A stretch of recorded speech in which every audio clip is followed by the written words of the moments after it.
Kita akan melakukan penelusuran kira-kira siapa yang memasang, lalu miliknya siapa, tujuannya apa, dan seterusnya. Karena seluruh kegiatan pembangunan di ruang laut itu sesuai dengan Undang-Undang Cipta Kerja memang harus mendapatkan izin dari Kementerian Kelautan dan Perikanan gitu. Saya nanti akan saya pelajari dulu ya sebelum saya bisa berkomentar, termasuk yang taperan. Nanti saya akan cek apa yang disampaikan oleh Pak Menteri karena tadi nggak datang di sini. Ini ada pagar misterius sepanjang 30 meter di pesisir Kabupaten Tangerang. Itu kalau dari tata ruang gimana, Gus? Pagar misterius. Dipagarin Pak, di pesisir utara laut, pemagaran laut dipasang. Pemagaran laut dipasang. Saya belum tahu, saya belum temukan, aku belum cek. Pak, berarti nanti kesiapannya untuk pemagaran laut itu gimana Pak? Dari ATM sendiri tindakannya? Aku belum tahu, Pak. Berarti nanti bakal meninjau langsung atau gimana? Ya, belum tahu ya, jangan dicek dulu, namanya juga belum tahu. Pak, soal PSN banyak yang Masa kamu tanya sesuatu yang saya belum tahu? Tapi Pak, apakah sudah ada laporan awal, investigasi awal internal bahwa ini tidak akan jadi reklamasi yang kemudian jadi lahan dari pagar laut? Saya belum dapat laporan. Ya kan? Mungkin yang bapak-bapak tanyakan itu baru aspek dimensi menduga-duga, ya kan? Tapi kalau laporan belum ada. Selama masih di laut, ya itu rejimnya laut. Kalau selama di darat itu rejimnya tergantung hutan apa tidak hutan. Kalau hutan ya kehutanan, kalau tidak hutan ya kita. Kalau tanya nanti akan dibuat begini buat gini, ya tanya yang membuat, jangan tanya kita. Kalau udah sampai sini, udah dibuat, baru sini lah baru kita bertindak. Kan orang tuh melakukan pendidikan, orang mau melakukan penindakan kan, kalau belum ada perbuatannya kan belum, ya belum boleh melakukan penindakan. Orang mau menangkap pencuri misalnya, orang belum mencuri, boleh ditangkap, bahwa kita mencegah supaya tidak ada pencurian, ya. Tapi menangkap pencuri, kalau dia belum melakukan perbuatan mencuri, nggak bisa kita tangkap. Tapi Pak, apakah sudah ada laporan awal, investigasi awal internal bahwa ini tidak akan jadi reklamasi yang kemudian jadi lahan dari pagar laut? Saya belum dapat laporan. Ya kan? Mungkin yang bapak-bapak tanyakan itu baru aspek dimensi menduga-duga, ya kan? Tapi kalau laporan belum ada. Kalau pagar laut memang bukan tugas kita ya. Bukannya kita tidak mau menindak atau apa gitu. Tapi ini akan melangkahi kewenangan kementerian dan instansi lain.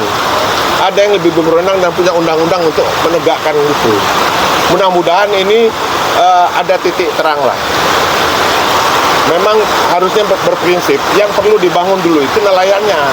Masyarakat pesisirnya dulu mau bangun apa terserah deh. Ya. Itu yang kalau saya pribadi berprinsip seperti itu. Dan sudah saya suarakan kemana-mana itu. Bereskan dulu masyarakatnya. Anggota DPD Alfiansyah Komeng melempar canda perihal pagar sepanjang lebih dari 30 km di perairan Kabupaten Tangerang dan pagar sepanjang 8 km di perairan Kabupaten Bekasi.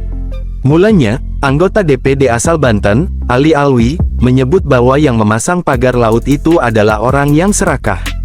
Jadi kalau orang serakah itu dia bagaimana penguasaan fisik itu dilakukan dulu.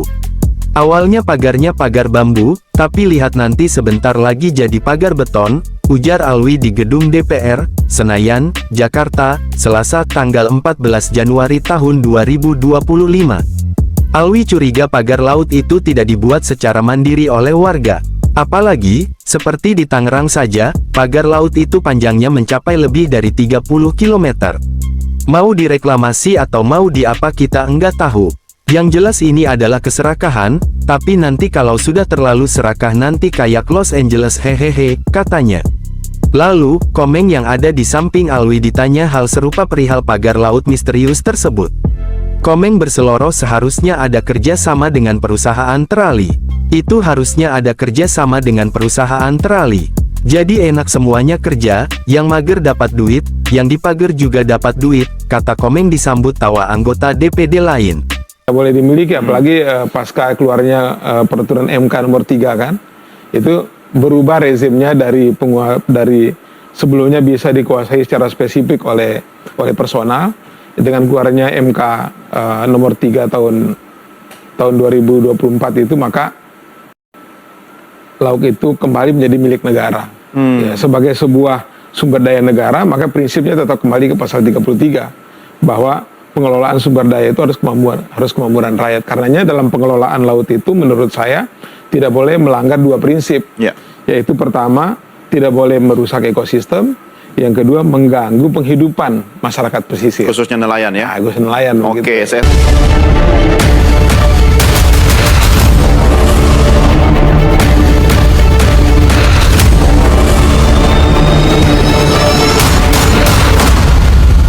Assalamualaikum warahmatullahi wabarakatuh. Sudah dengar tadi apa komentar Bapak Wahyu Sakti Tranggono, Menteri KKP kita itu, Kelautan dan Perikanan kita? Beliau bilang bahwa kita akan ini dan itu, kita akan cari tahu siapa yang masang, siapa pemiliknya. Ada lagi komentar dari Pak Mas Agus Harimurti Yudhoyono. Mas AHY ini Menteri Koordinator Infrastruktur yang ternyata sama-sama kompak dengan Mas Nusron Wahid yang bilang bahwa kami tidak tahu, kami belum ngecek. Ada juga Kepala Bakamla, ini Laksda Irfansah, Badan Keamanan Laut, yang bilang bahwa gampang itu tangkap orangnya, copot bambu-bambunya. Gampang amat. Yang ada lagi komentarnya si Komeng, Ohoy, ini malah menganggap seperti ringan, enteng, sepele sekali. Jadi anggapannya itu sesuatu yang enteng, ringan, dan sepele, hingga akhirnya menjadi bahan bercandaan. Ya ampun, beginikah pejabat-pejabat kita yang diberi amanah ngurusi bangsa dan negara? Seperti inikah profil, komentar, pendapat, tanggapan pejabat-pejabat kita yang diberi amanah untuk mengurusi bangsa dan negara? Sekarang kita perhatikan, kita perbandingkan dengan komentar Mang Khalid, nelayan tradisional pesisir Laut Tangerang yang Banten, yang ia marah di TV One, ia tagih, ia minta negara hadir, ia mempertanyakan mana kedaulatan negara Indonesia, mana kedaulatan hukum negara kita. Perhatikan dan perbandingkan apa komentar dari pejabat dan perbandingkan dengan komentar Mang Khalid, nelayan tradisional pesisir Laut Tangerang, Banten ini. Terima kasih. Mungkin ini saya akan cerita terkait pengalaman ya, empiris ya. Ya saya pikir ini bukan hal yang gaib gitu kan, atau misalnya kalau kata klinik. Bukan. Apa tuh Pak? Artinya masa sejenis bentuk yang terindah kok pada nggak tahu gitu. Jangan-jangan artinya kita ini sebagai nelayan yang dirugikan gitu kan. Kita ini sedang dikelola oleh seseorang yang kerangka berpikirnya ini cacat. Artinya memasukkan lingkaran yang besar ke dalam lingkaran yang kecil. Lebih jelasnya begini. Suatu kekuatan negara, sebutnya kekuatan negara, tapi ini dipeluk dakom gitu kan, dikooptasi lah gitu, dikooptasi oleh perusahaan-perusahaan gitu kan, perusahaan-perusahaan, sehingga kami dikelola itu. Makanya kami melihat ini, saya pikir kalau ngomong proyek PIK 2 PSN ini, saya pikir ini brutal, terlalu dolim. Kalau Pak Khalid ini termasuk yang diuntungkan atau dirugikan dengan adanya? Atau dirugikan. Kalau misalnya saya adalah orang yang diuntungkan, berarti tergolong saya ini orang yang berpikirnya minha. Minha itu setengah dari 100 PA.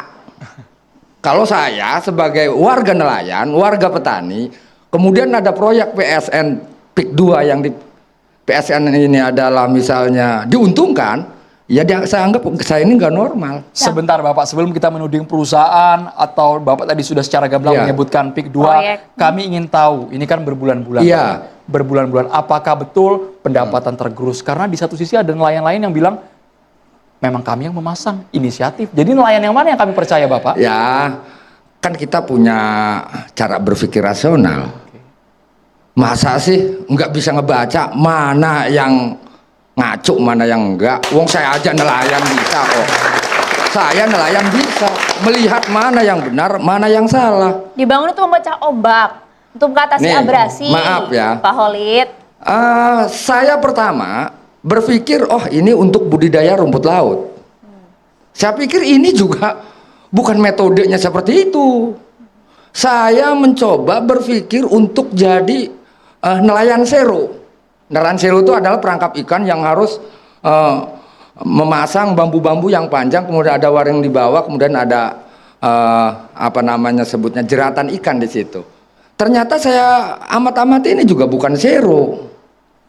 Kemudian untuk apa namanya rumpon udang, saya lihat itu juga bukan metodenya gitu. Rumpan udang, Pak? Rumpon. Ini istilah-istilah lain juga perlu Bapak sederhanakan, Pak ya, Iya. supaya publik tahu. Pak, Rumpon, ya? kalau rumpon pasti tahu. Oke. Apalagi KKP tahu. Ya saya lihat rumpon ya juga bukan. Wah, jangan-jangan ini buat budidaya kerang hijau. Ini udah positif thinking banget. Iya, saya positif, belajar positif terus gitu kan. Gitu kan. Nah, saya lihat budidaya kerang hijau juga bukan seperti itu modelnya. Kalau misalnya ada yang mengatakan, saudara Sandi mengatakan, oh ini beruntung buat masyarakat, ternyata ditumbuhi kerang hijau. Ya jangankan bambu, kelapa juga kalau ditancapin lama-lama mah ditumbuhin kerang hijau. Cuman budidayanya nggak model begitu, gitu. Karena saya juga pembudidaya gitu kan. Lah kemudian saya berpikir positif terus, nggak ketemu, nggak cocok dengan apa yang saya lihat. Pagar-pagar yang ada di laut ini yang merugikan saya ini nggak cocok kata saya. Akhirnya saya berpikir, wah kalau saya lihat dari atas kok seperti tambak. Karena di dalam bambu yang di tap itu kan, yang dipasang di ini, itu ada gedag, namanya gedag. Kalau saya manggilnya apa ya? Pelupuh yang taruh di atas bambu. Kemudian sisi kiri sisi kanannya ditaruhin item-item pararet gitu kan. Nah kalau kita senter dari atas itu seperti gili tambak. Wah kata saya ini kok, waduh jangan-jangan ini ada transaksi gelap tentang kaping laut gitu kan. Saya curiga itu, baru tuh saya negatif nih pikirnya nih. Wah jangan-jangan ini seolah-olah dibikin seperti tambak, kemudian beberapa orang cari girik, dibeli girik itu dengan harga murah, diganti nama saya anggaplah kan gitu, kemudian udah saya siapkan di BPN gitu. Jangan-jangan ini mah dugaan Ya Pak Olid. Dugaan. Kita boleh ke Pak Heru setiap hari gitu. yang melaut di sana, yang mencari ikan di sana, Pak Olid dan juga Pak Heru, kita boleh bergantian ke Pak Heru. Nggak pernah lihat sama sekali Pak, 5-6 bulan ada orang yang masang itu secara sengaja? Kalau Pak saya alamatnya di sana kan, domisili usaha di sana. Saya punya salah satu nelayan tradisional Pak. Jadi pasang bubu kepiting, juga punya budidaya kerang hijau atau Phenipheridis ya. Juga saya memiliki objek wisata mangrove di sana. Jadi kebetulan tahu lah. Dari mulai pengiriman sampai penancapan itu saya perhatikan, tahu lah tiap harinya. Pengiriman bambu itu menggunakan alat-alat berat atau bagaimana itu? Pengiriman itu dari mobil truk Bu. Oke. Malam tuh 5 ngompoy. Malam hari? Iya malam hari. Lewatnya juga dari rumah saya. Iya. Tapi gitu. Bapak nggak diajak kan? Enggak. Pernah ada ajakan. Ngajaknya gimana? Dikasih uang, satu bambu berapa? Maksudnya ngajaknya untuk kerja, karena saya punya kapal perahu buat masang bubu gitu. Itu pernah. Cuman saya pikir proyek dari mana gitu kan. Kita pengen tahu persis lah. Takutnya nggak dibayar lagi kan gitu. Itu persoalannya. Juga itu sangat ya, setelah lama kemudian ya, dulu sih cuma pagar membentang ya. Nah, ke sekarang udah ngotak-ngotak ya, bener kata Pak Khalid tuh. Jangan-jangan gitu ada apa-apanya. Pada saat nancepin pertama kali tuh Pak bambu-bambu itu nggak sempet nanya, ini buat apa? Oh, sempet. Ngobrol dengan para pekerja di sana. Sempet nanya. Nah iya, sempet nanya, Pak mohon maaf ini buat apa? Buat pagar laut. Loh, kok laut di pagar gitu, buat apa? Ya katanya sih buat PIK 2 gitu, Agung Sedayu kata si karyawannya itu. Itu jelas disampaikan. Jelas ya? disampaikan. Itu seperti itu. Nah sekarang tuh tempat bongkaran bambunya ada eksekusi apa? Ya, seperti itulah. Siapa yang masang nggak tahu. Ya yang jelas sudah ada tanda di situ. Sekarang sudah disegel ya Pak Sudah ya? disegel gitu. Baik, berarti Pak ini sekali lagi kami garis bawahi bukan ujuk-ujuk muncul bambunya. Oh Tapi iya. betul-betul ada orang yang memasang. Iya. Kalau pengamatan Bapak apa? Dimobilisasi, orangnya banyak gitu Pak, masang secara serentak Oh tiap malam? enggak. Kurang lebih 10 orang lah yang saya tahu. Sampai apal Pak, jumlah orangnya sampai apal nih Bapak. Tapi kan ini 30 km loh Pak. Iya, Setiap biasa malam tiap berarti, Pak? hari. Setiap hari, setiap malam? Iya. Tiap hari jalan itu. Bapak sempat nanya upahnya berapa mereka masang? Kalau upah itu ada yang harian, ada yang borongan yang saya tahu. Yang harian berapa, Pak? Yang harian itu kurang lebih 100-an lah kurang lebih. 100. Yang bulanan, yang borongan. Kali 10 orang. Kalau yang borongan katanya per meter persegi katanya gitu. Tapi upahnya kalau yang borongan saya belum paham tuh seperti apa. Tapi sejujurnya kami miris kenapa baru sekarang ya Pak ya teriak. Waktu awal-awal masang kok semuanya diam saja. Bahasa anak sekarang dokem aja, Pak. Iya, pura-pura namanya. Pura-pura dalam perahu. Bukannya nggak tahu, pura-pura. Nggak sempat menanyakan Pak kepada pihak berwenang setempat atau kemudian melaporkan keresahan ini menghambat aktivitas Pak Heru, Pak Holid dan juga teman-teman di sana? Ya, ya saya juga pernah menanyakan pada RT, pada Kades. Ya itu proyek ya kan strategis nasional. Kebijakannya bukan pada saya tapi pusat. Nah seperti itu. Begitu. Iya jawabnya. Ya kita diam aja. Oh begitu. Ya ternyata kan ada teman-teman yang lain. Ya ada opsi-opsinya kan. Ya gimana-gimana juga. Ya saya salah satu pembudidaya kerang hijau, tahu persis kalau memang budidaya kerang hijau bukan seperti itu. Kalau memang buat untuk budidaya kepiting atau udang atau ada polanya masing-masing. Misalkan ada bagan, ada sero, ya kan. Ada tapi Pak kalau berurusan dengan perut, mohon maaf ya Pak, kalau berurusan dengan perut, dengan ekonomi, dengan keuangan kan harusnya teriak Pak. Kalau memang pendapatannya tergerus dari Pak Heru, Pak Holid merasa betul-betul pendapatannya menurun drastis Pak. Ya semenjak ada itu? Iya jelas. Ya makanya kan gini, saya menunggu kedaulatan negara ini untuk bersikap. Karena saya tidak melihat negara di situ. Dampaknya apa sih Pak? Kita ingin lihat sebenarnya berpengaruh seberapa besar terhadap para nelayan. Gimana ya? Yang namanya laut itu adalah dapur saya. Ya bagaimana kalau dapur saya ini diacak-acak di kotak-kotak atau ruang lingkup saya geraknya itu dipersempit. Misalnya nih, sekarang ini cuaca buruk. Kalau ke tengah, yang namanya nelayan tradisional kan ukuran perahunya juga nggak maksimal. Ya saya harus cari ke pinggir. Nah di pinggir, di pagar. Gimana itu? Tapi Pak Heru? Jadi harus putar lebih jauh. Iyalah, harus cari tempat-tempat wilayah ikan yang itu saya harus dapat gitu kan. Tapi Pak Heru, Pak Holid sudah mendengar apa yang dikatakan Mas Andi, ternyata pagar bambu itu tidak semata dipasang, ada dampak positifnya kata Mas Andi. Sudah, saya sudah tahu. Bahkan saya kenal dia. Sudah ngobrol? Ya seharusnya nggak usah nama JRP. Jaringan Rakyat Pantura. Rakyat Pantura. Kenapa nggak KPB aja dari awal gitu? Apa itu KPB Pak? itu apa Pak? KPB itu konsolidasi pemuda Banten. Persis samanya seperti itu pemikirannya. Karena ini jauh, namanya nggak begitu dekat dengan pantai utara, digantilah pantai utara. Saya paham dia siapa. Saya paham. Dan siapa otaknya juga tahu. Mas Andi harus menjawab otaknya siapa? Iya. Demikian informasi yang dapat saya sampaikan untuk hari ini. Semoga memberi manfaat. Salam dan doa kami untuk keluarga dalam perlindungan Allah, dalam dekap kasih sayang Rahman dan Rohim Allah Subhanahu wa Ta'ala. Allahumma amin. Terima kasih. Wassalamualaikum warahmatullahi wabarakatuh.